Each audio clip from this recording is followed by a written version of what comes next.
Do you miss the mob lifestyle? You know, I'd be lying if I say I didn't at times, but you know, people ask me all the time, they say, do you miss the money? Do you miss the power and all of that? You know, to a degree. I mean, look, it's great when you have anything you can want at your disposal because you got enough money to take care of it. I had my own jet plane. I had a Lear 25A. I had a Bell helicopter.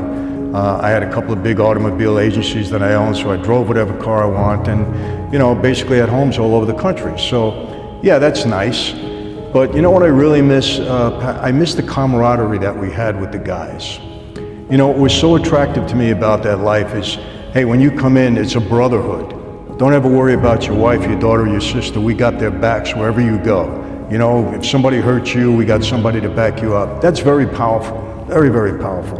And I miss that kind of camaraderie that I had. So, you know, I also nice, you know, going into the back room. I want to tell you this. For those of you that saw Goodfellas, Henry Hill, he never walked in through the back kitchen of the Copacabana, I can tell you that now. But I did many times, first with my dad and then later on with myself. You know, it's nice to go in and get a ringside table and be treated that way. So to say I didn't miss it, you know, I'd be lying. How do you learn the art of the sit down then? Because that's part politics, like part journalism. Sounds like some of the interviews I've had when I was running to be mayor. Like they're trying to trip you up. If you say the wrong one thing, that's the thing that'll kill you. Like how do you learn how to negotiate that?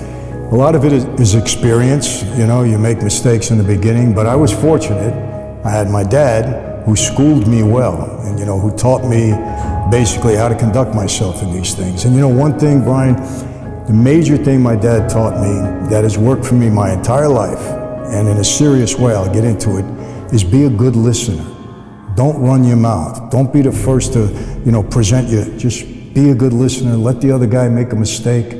Think, you know, hard. Be prepared going in. And for me, I became a major target of law enforcement. Major target. They never got me on tape saying anything wrong. Never. There was one undercover operation they had me on. They had 83 tape recordings on me. It was this whole thing with Don King and Al Sharpton. They couldn't use one of them because I never made a mistake on the tape.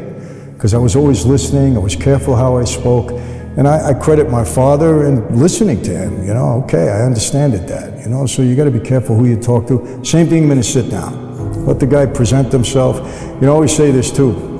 You go into a meeting, sometimes you're the smartest guy in the room, but you don't want anybody to know it. Let them think you're a dummy, you don't know anything. And they're yapping away, right? It's a big advantage. There's other times when you're not the smartest guy in the room. But if you keep your mouth shut, nobody knows that. They don't know it. So you let them talk, commit themselves. By the time they're finished, then you can become the smartest guy in the room because they told you everything, you know. Here's the thing, it's all about the media, it's all about entertainment. I mean, look, when The Godfather came out, guys on the street were acting different because it elevated the persona of guys on the street in a big way. I'm telling you, I witnessed it, I watched it. All of these movies, I speak to young kids. Michael, come on, man. You know, you had the cars, you had the money, you had all the women, you had people catering to you all the time. I said, I know. That was Goodfellas, right? Did you watch the second half of the movie? Who got killed, who lost everything, who went to jail? They don't see that. They only see the money, the power, and that's an aphrodisiac to people. Brian, when I first started speaking, I was pretty well known in New York. We had a hot name. Maybe on the West Coast, Florida, yes, because where I got indicted there too. In the Midwest, Texas, nobody knew who I was. They put on a marquee, the mob guy is going to be there, standing room only. People are interested in the lifestyle. It's all the media, Hollywood, entertainment, the news.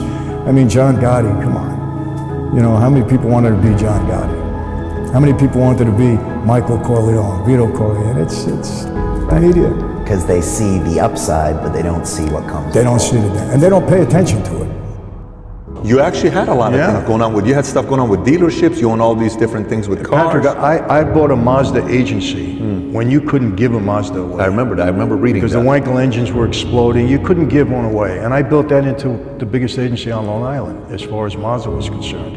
And it was a lot of work, and I had to do things differently, but I was able to build it. I think I had a head for business, I had a knack for it. Now, you know, don't get me wrong. I'm not the smartest business guy around because there's a lot of things in business I don't enjoy doing. But there were certain talents that I had that worked well for me. And I always tell people this, when you're in business, I don't think it's a good thing to micromanage because nobody can do everything good. But here's the deal, do what you do best and delegate the rest. And then be a good watcher of these people and make sure you get the most out of them. That's how you do it.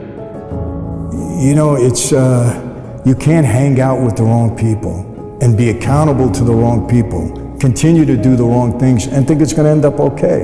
You know, it's the definition of insanity, you know, keep doing the same wrong thing, think you're gonna have a different outcome. So, you know, and look, in this life I have found out, number one, we are who we hang out with. We're judged by the people we surround ourselves with and who we are accountable to. When I was on the street, I was accountable to my oath, to my boss. I was a criminal. Every day of my life on the street, I'm violating the laws of God and the laws of man, because that's who I was accountable to. Now, you know, with the grace of God, I've been able to, you know, transform that part of my life. I'm accountable to God, to my wife, to my children, to people that trust me. So I'm on the right path. I try to stay on it, but you know, remember this, you know, it's what I tell these guys too. You can take the boy out of Brooklyn. Can't always take Brooklyn out of the boy. I have the same instincts that I've had. They don't go away. You know, sometimes I want to deal with things the wrong way, but I catch myself, you know, as much as I can. But this is a tough life to navigate. It's a violent life at times. You're part of the life, you're part of the violence. There's no question about it. But murder in that life was taken very seriously. It was taken very seriously.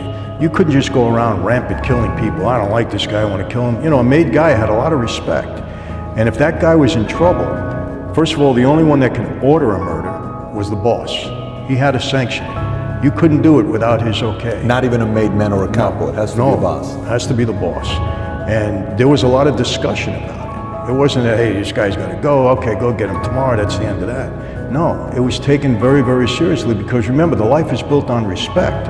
When you earn your stripes and you come into that life, you're a respected guy. So if something you did wrong, well, they're going to make sure it was wrong. And then if you violate the oath, you know, you're going to pay the consequences. But it was something taken very seriously. You know, a lot of people think that we just went around and random killing people and killing that's what the people on movies the tell you, street. though. The That's movies what make it seem like that, yeah. I mean, I certainly didn't witness that in my lifestyle. You didn't witness that in your life? Not random stuff. Oh, like that, random, no. random. Yeah, it was taken very seriously. Would you live the life all over again? Now, because I'm a guy of faith now, and I've turned my life around, I can never go back to that because I know that I did a lot of things that I regret during that time. But take that away, would I want to go back and at least have that experience again? I'm being honest, and I might get ridiculed for this, but I think I might.